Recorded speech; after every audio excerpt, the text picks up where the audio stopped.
처음에 코로나19가 오래 안 간다고 한 이유가 메이드 인 차이나여서라고 했는데 중국산 치고는 너무나 잘 만든 것 같아서 지금 오래 가고 있는 것 같습니다. 이런 말들이 떠도는데 참 우픈 이야기죠. 우리가 다시 온라인 예배를 드리는 것도 참 안타깝지만 그보다도 더 안타까운 것은 일부 교회 때문에 교회가 욕을 먹고 있다는 사실입니다. 여러분, 이 나쁜 놈이 나뿐인 놈에서 왔다는 말이 있어요. 나만 생각하는 이기적인 행동은 나쁜 행동인 것입니다. 신앙도 마찬가지입니다. 누군가 이 거듭남의 문제가 다시 태어나면서 더 큰 고칫거리가 되었다라는 말을 들은 적이 있습니다. 자기만 생각하는 이 이기적인 신앙은 공동체에 민폐를 끼치고 주님의 영광을 가리게 된다는 것입니다. 신천지 같은 이단이 판치고 이렇게 교회가 조롱받는 지금이야말로 다시금 교회가 무엇인가, 우리의 믿음이 무엇인가, 이 기독교의 본질을 되돌아봐야 될 때라고 생각합니다. 사랑하는 성도 여러분, 오늘 기독교인들 중에서 이 신앙을 오로지 자신만을 위한, 자신의 성공만을 위한 부적이나 도깨비 방망이로 생각하는 사람들이 있어요. 바로 그런 사람들 때문에 교회가 비난을 받는 것입니다. 정말 죄송한데 이런 분들은 어디 가서 나는 크리스찬이다라고 얘기 않는 게 도와주는 것이다. 저는 그렇게 생각합니다.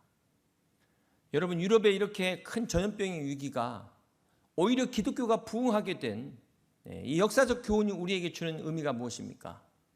지금 전 세계 코로나의 위기가 바로 복음을 전하는 기회가 되어야 된다는 것입니다. 그러기 위해서는 오늘 이 믿음이 우리만의 믿음이 아니라 우리의 삶에서 나타나지는 믿음, 이 믿음의 삶이 중요하다는 것입니다. 바라기는 저와 여러분의 믿음이 나 자신만을 위한 믿음이 아닌 우리를 위한, 공동체를 위한 믿음, 특별히 내가 속한 지역사회에 기여하는 믿음이 될 수 있기를 주님의 이름으로 축복합니다. 그런 면에서 우리 교회가 어려운 때도 계속 베푸는 교회가 되어야 할 것입니다. 지금까지도 그래왔지만 앞으로도 이 땅에 어두운 것을 밝히는 빛과 썩는 것을 방지하는 소금의 사명을 감당하는 주님의 교회가 될 수 있기를 주님의 이름으로 축원합니다. 지난주에 한 이메일을 받았는데요. 어떤 자매가 질문을 하는 내용이었습니다. 자기가 신앙생활을 열심히 하기 위해서 여러 목사님들의 설교를 듣고 있는데 어느 한 목사님이 이 마태복음 24장을 설교하면서 이게 재림에 관한 말씀으로 알고 있었는데 이게 승천이라고 이야기를 했다는 거예요. 그러면서 질문을 한 겁니다. 뭐가 맞냐? 여러분, 마태복음 24장 36절에 보시면 그러나 그날과 그때는 아무도 모르나니 하늘의 천사들도 아들도 모르고 함께 있습니다. 오직 아버지만 아시느니라. 분명히 재림에 관한 말씀인 것을 알 수 있습니다. 여러분, 내가 이해가 안 된다고 해서 하나님의 말씀을 더하거나 빼거나 멋대로 해석해서는 안 됩니다. 우리 마태복음 24장 24절에 보면은 거기 거짓 그리스도들과 거짓 선지자들이 일어나 큰 표적과 기사를 보여 할 수만 있으면 같이 읽습니다. 택하신 자들도 미혹하리라. 마지막 때 거짓 선지자가 나타나가지고 진짜 기적을 보인다는 거예요. 그렇기 때문에 우리가 기적만 보고 믿었다가는 큰일 나는 겁니다. 이 기적이 정말 성경적인 기적인가? 우리가 말씀을 보고 말씀대로 믿어야 된다는 것입니다. 베드로후서 2장 1절에 보면은 그러나 백성 가운데 또한 거짓 선지자들이 일어났었나니 이와 같이 너희 중에도 거짓 선생들이 있으리라. 여러분, 여기 보면 거짓 선생이 저 세상에만 있는 것이 아니라 오늘 너희 중에 있다. 교회 안에도 있다는 것입니다. 그렇습니다. 이 거짓 선생은 때와 장소를 구분하지 않습니다. 그러므로 우리가 어떻게 해야 될까요? 요한일서 4장 1절이 말씀하시기를 사랑하는 자들아 영을 다 믿지 말고 오직 영들이 하나님께 속하였나 분별하라. 많은 거짓 선지자가 세상에 나왔습니다. 말씀하고 있습니다. 이 영이라고 해서 무조건 다 믿지 말고 정말 하나님께 속한 영인지 시험해 보라는 것입니다. 이것은 다시 말해서 주의 종이라고 해서 목사라고 해서 다 목사가 아니고 성도라고 해서 다 성도가 아니라는 것입니다. 정말 진짜 목사인지 아니면 사꾼인지를 시험해 보라는 것입니다. 그렇다면 우리가 어떻게 해야 이 거짓 선지자들을 구분할 수 있을까요? 오늘 말씀은 이 거짓 선지자를 구분하는 방법에 대해서 함께 말씀을 나누려고 합니다. 첫 번째, 거짓 선지자들의 특징이 첫 번째, 마태복음 7장 15절에 보면은 거짓 선지자들을 삼가라 함께 있습니다. 양의 옷을 입고 너희에게 나오나 속에는 도략질하는 일이라. 첫 번째 거짓 선지자는 양의 옷을 입고 나오는 도략질하는 일이라는 것입니다. 다시 말해서 절대 외모를 보고는 판단할 수 있다 없다? 없다는 거예요. 네. 오히려 이런 사람들일수록 진짜같이 보인다는 것이 문제입니다.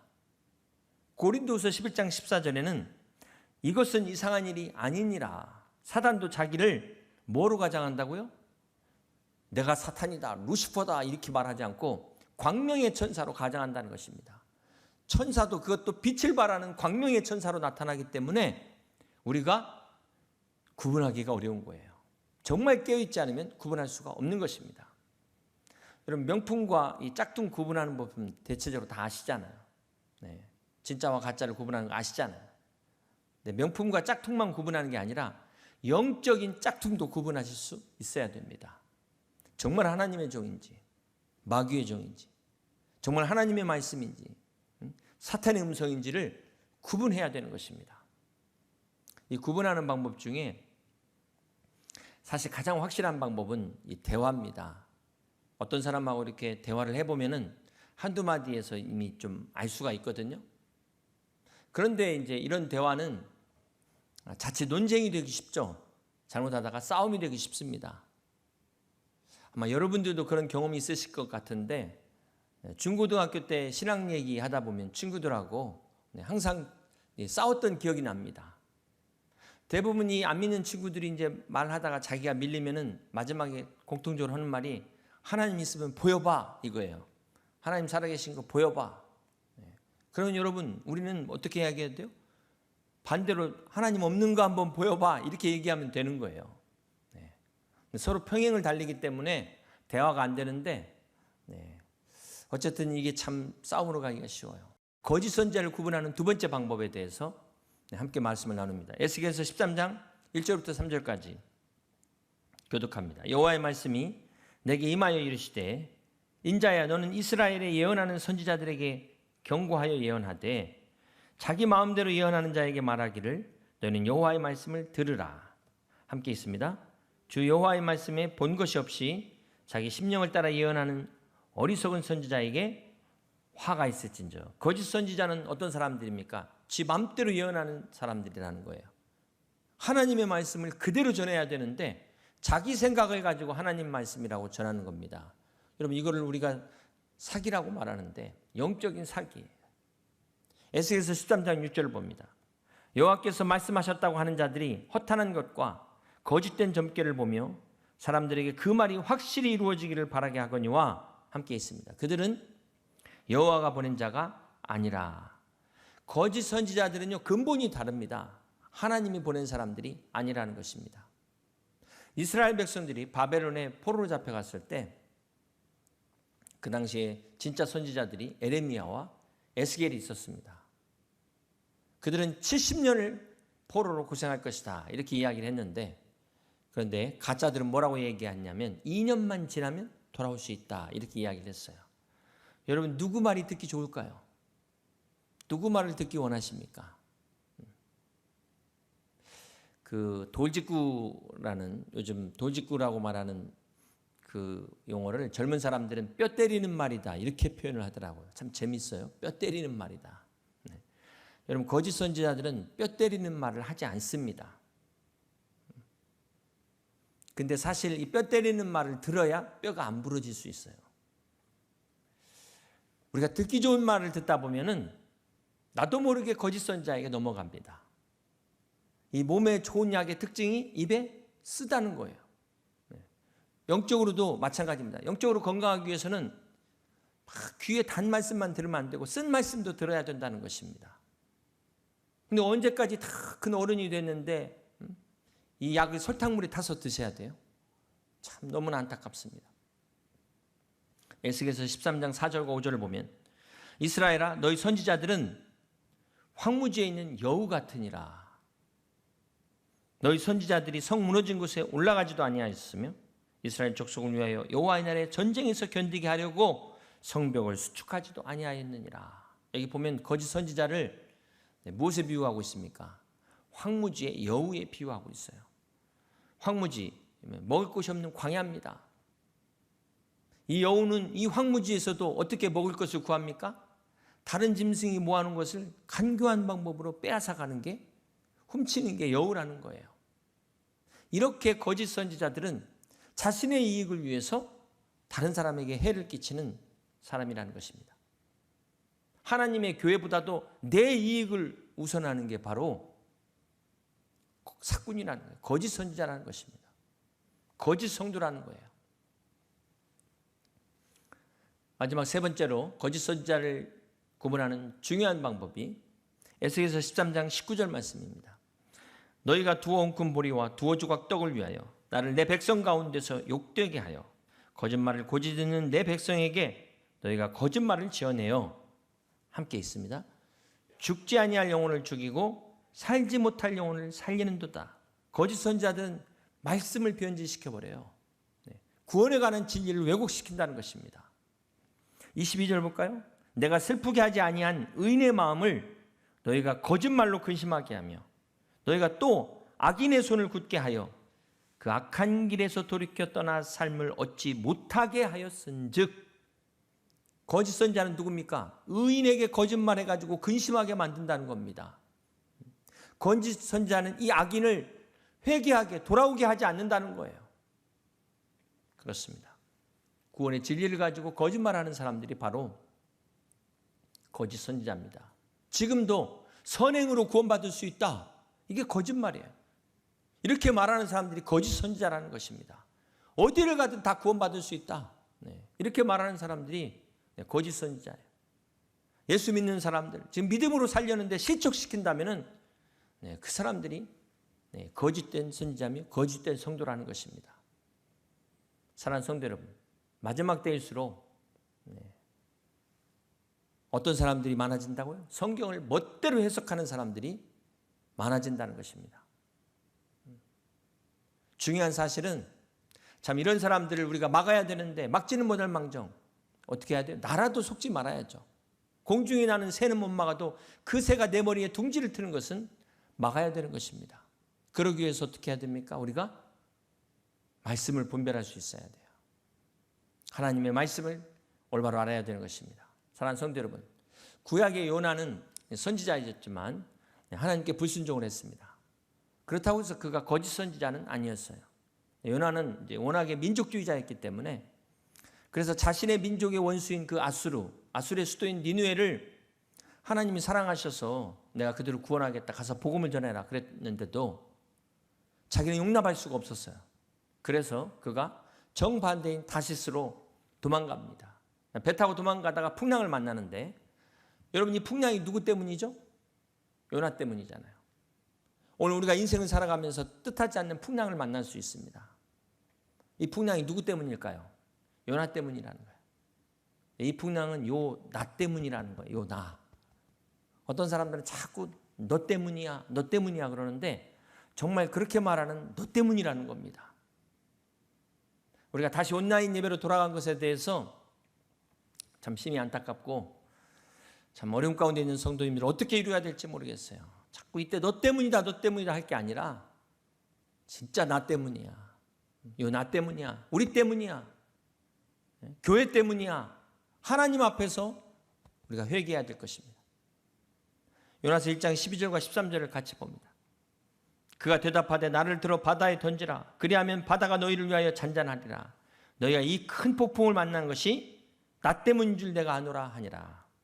13절을 함께 읽겠습니다. 그러나 그 사람들이 힘써 노를 저어 배를 육지로 돌리고자 하다가 바다가 그들을 향하여 점점 더 흉흉함으로 능히 못한지라. 자, 여기 지금 요나와 뱃사람들을 한번 비교해 보세요. 요나는 지금 배 밑에 가서 잠들었는데 그러다가 풍랑을 만났잖아요. 이 뱃사람들은 지금 어떻게 하고 있습니까? 13절에 보면은 힘써 노를 저어 배를 육지로 돌리려고 하다가 그랬어요. 정작 원인을 제공한 요나는 아무것도 안 하고 있는데 이 뱃사람들은 이 배를 살리기 위해서 최선의 노력을 다하고 있는 이 모습을 한번 생각해 보십시오. 그런데 하나님의 선지자라는 요나는 지금 나 때문인 줄 아노라 그래 놓고는 나를 바다에 던지라. 아니, 지가 그럼 스스로 들어가지. 나 때문이라고 하면서 그거 끝까지 남을 시키는 거 보세요. 이게 문제라는 거예요. 이게. 사랑하는 성도 여러분, 세상은 지금 차별금지법이라는 걸 가지고 교묘하게 우리 기독교를 차별하는 법을 만들었습니다. 그런데 이걸 구경만 하는 기독교인들이 있다는 거예요. 이러시면 안 된다는 겁니다. 혹시 아직까지도 서명 안 하는 크리스찬이 있다면 정말 이러시면 안 된다는 거예요. 교회 안에서 이건 정말 누가 봐도 잘못된 건데 가만히 있는 분들, 제가 만약 하나님이라면 그분이 어려움 당할 때 저는 가만히 있을 거예요. 네 행한 대로 할지니라. 제가 하나님이라면. 우리 하나님이 꼭 그렇게 하신다는 게 아닙니다. 여러분, 오늘 기독교인들의 문제는 이 구경만 하는 크리스찬들의 문제, 뒷짐지고 나몰라 하는 이게 문제. 또 하나 문제는 반대. 민폐 끼치면서 정치에 참여하는 이 크리스찬들이 문제라는 것입니다. 여러분, 예수님 당시에 그 제롯당이라는 부류가 있었는데 그 열심당원이라고 하죠. 그들은 이 시오니즘을 추구하는 사람들이에요. 우리로 말하면 나라의 독립을 위해서 싸운 투사들입니다. 이들이 예수님 당시에도 있었거든요. 예수님이 예루살렘 성에 입성할 때 어쩌면 이들이 제일 앞에 선두에 서가지고 종려가지 흔들면서 호산나 다윗의 자손이여 찬송할지로다 환영했을 겁니다. 그들의 마음속에는 야, 이제는 드디어 때가 왔다. 우리가 로마의 식민지로부터 이스라엘을 회복할 독립할 때가 왔다. 이렇게 생각했을 거예요. 그런데 우리 주님은 그렇게 예루살렘 성에 입성하시고는 아무 반응이 없는 거예요.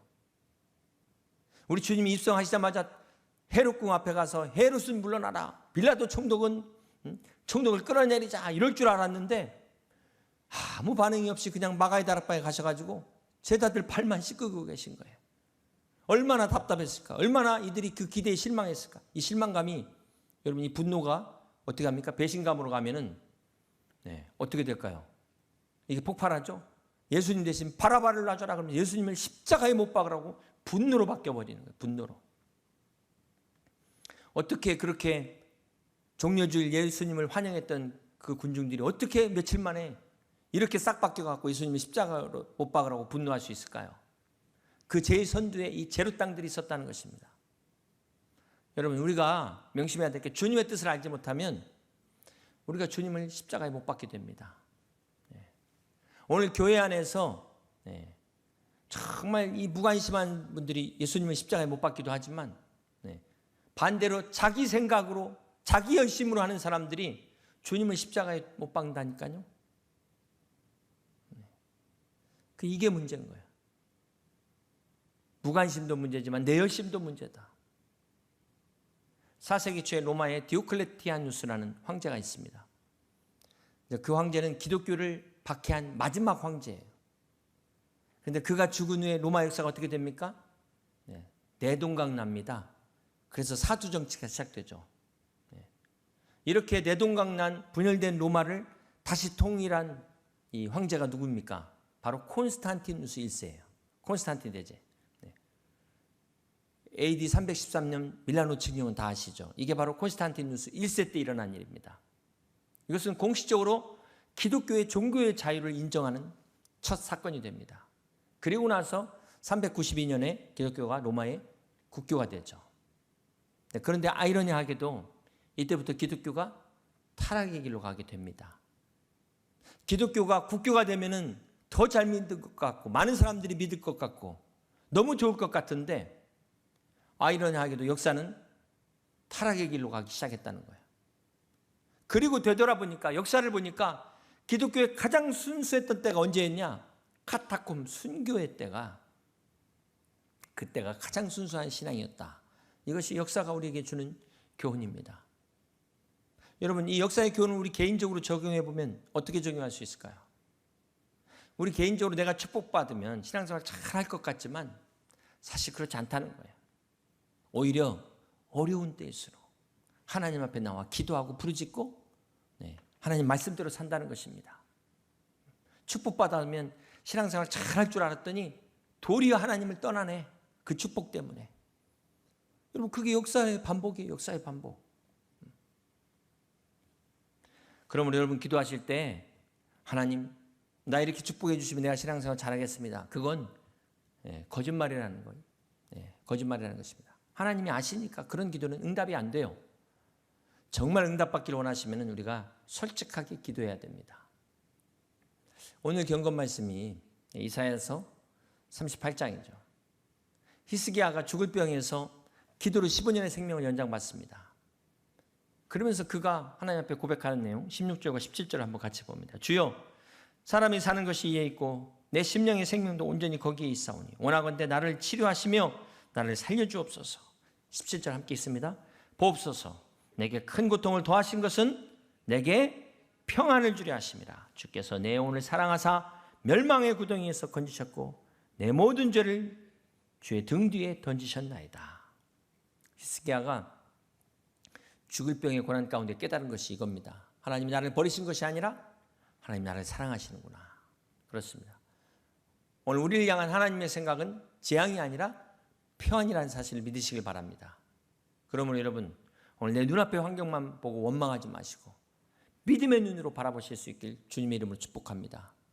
나아가서 내 삶만, 내 가정만이 아니라 오늘 이 시대를, 우리 사회를 영적인 눈으로 볼 수 있는 믿음의 안목을 가지시길 주님의 이름으로 축복합니다. 마태복음 24장은 이 마지막 때를 말씀하면서 난리와 난리의 소문이 날 것인데 이 모든 것이 재난의 시작이다 그랬어요. 시작. 그러면서 그러나 오늘 말씀의 제목입니다. 끝까지 견디는 자는 구원을 얻으리라. 그렇습니다.